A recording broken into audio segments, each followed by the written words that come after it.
Hello students, in previous classes we learn about circle. In circle we learn about radius, diameter, chords.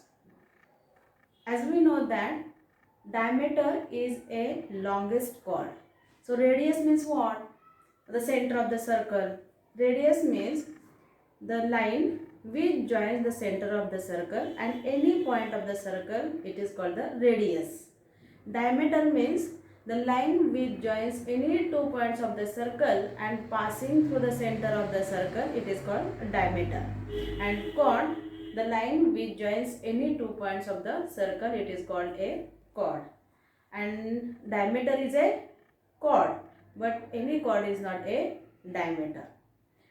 Now also we learn that if two segments are equal in length, or when the diameter or radius of two circles are equal, then these two circles are congruent to each other. Also, when one center is there and taking one center, when we are drawing many circles, taking same center, then only we are changing the radius of the circle, then we are getting this type of circles. This suppose this is the center of the circle, then this is one circle, then taking this only center, then there is the another circle, then again taking this only, then there is another circle. Like this radius is same, but just we are changing, center is the same and we are changing the radius. This radius is different, again this is different, again this is different, but center is the same, then it is called concentric circles. It is called concentric circles. Means when the center of this all circle is 1 and 1, then these circles are called concentric circle.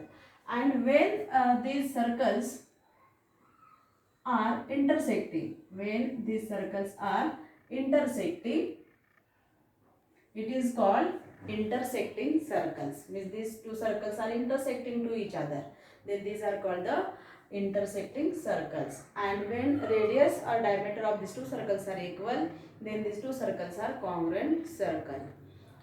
Today we are going to learn about this chapter circle, and in this we are going to learn the more properties related to the chords, angles in this chapter only. So in the last year or in 8th standard or 9th standard, we learn about the properties of the chords in the circle. As we know that when we draw a line which is perpendicular to the any chord, when we draw a line which is perpendicular to any chord, this line is bisect the chord. Suppose this is the circle and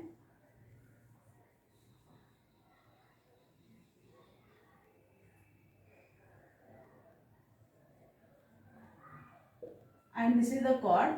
When the line is perpendicular to the circle, then these lines divide this chord into two equal parts. Means perpendicular drawn from the center bisect the chord. This is the first property. Perpendicular bisect the chord.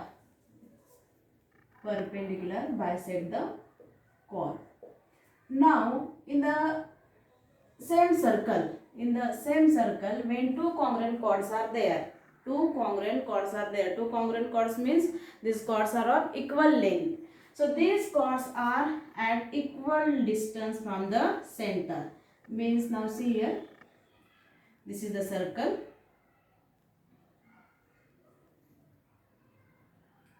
and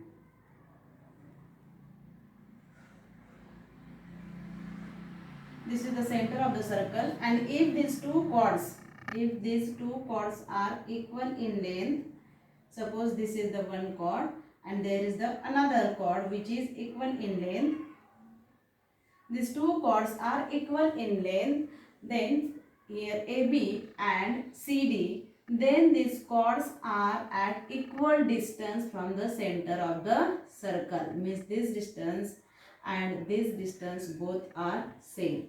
So these both are same. This is the second property. Congruent chords are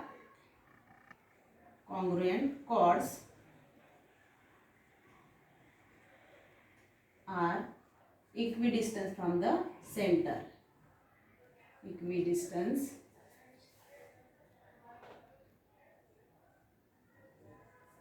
from the center of the circle.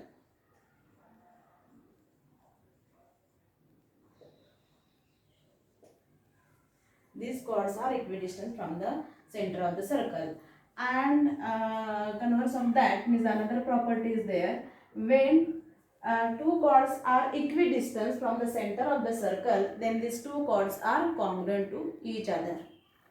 This is the exactly opposite. Here we learn when two congruent chords are there in the same circle, then these two congruent chords are equidistant from the center of the circle. Means this distance, suppose here OX and OY, this distance are equal because this AB and CD, these chords are congruent to each other.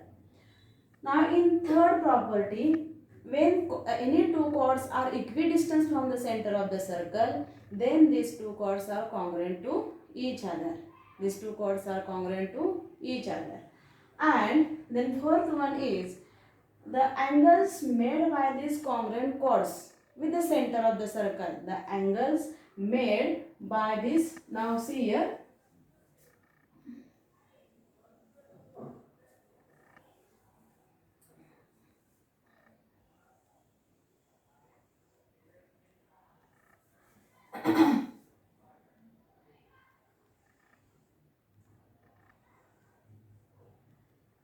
now here suppose these chords are congruent to each other and this is the center of the circle. Here A, B and CD, these two chords are equal in length.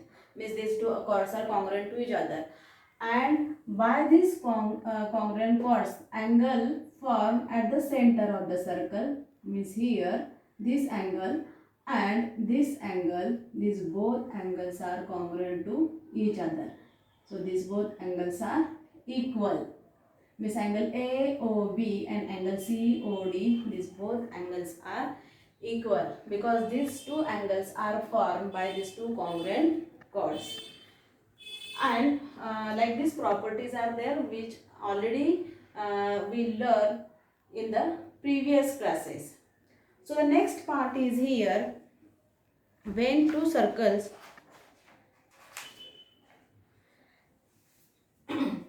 now to draw this circle, suppose these 3 points are here, these 3 points are here and these 3 points are collinear. Collinear means these 3 points are passing in a line. We can draw a line which is passing through all these three points, then these points are said to be collinear.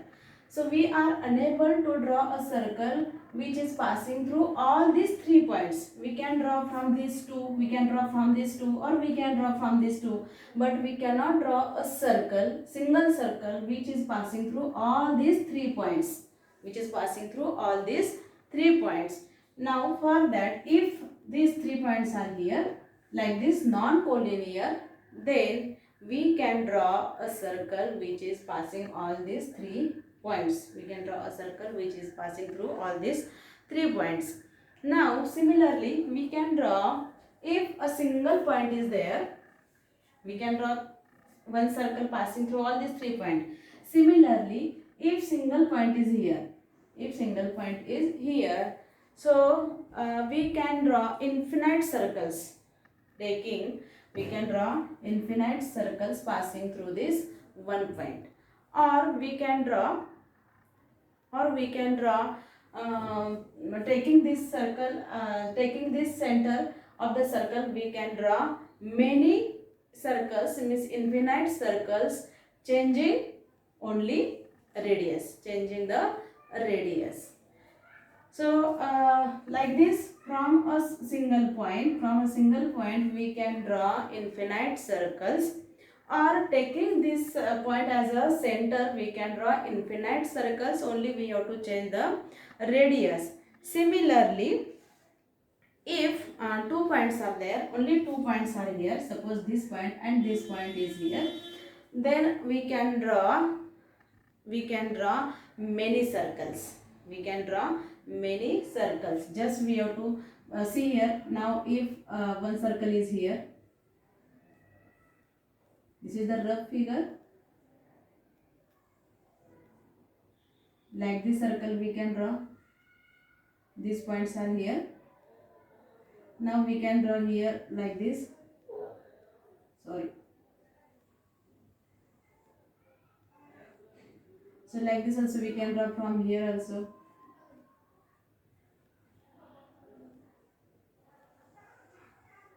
In this way we can draw many circles which are passing through these 2 points.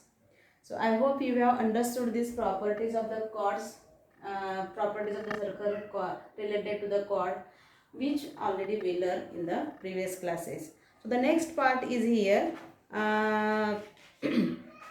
When in this circle, now when any chord is here, just this chord is touching to the circle, then what it is called, and what are their properties, and what is the theorem related to this, we will learn in the next video.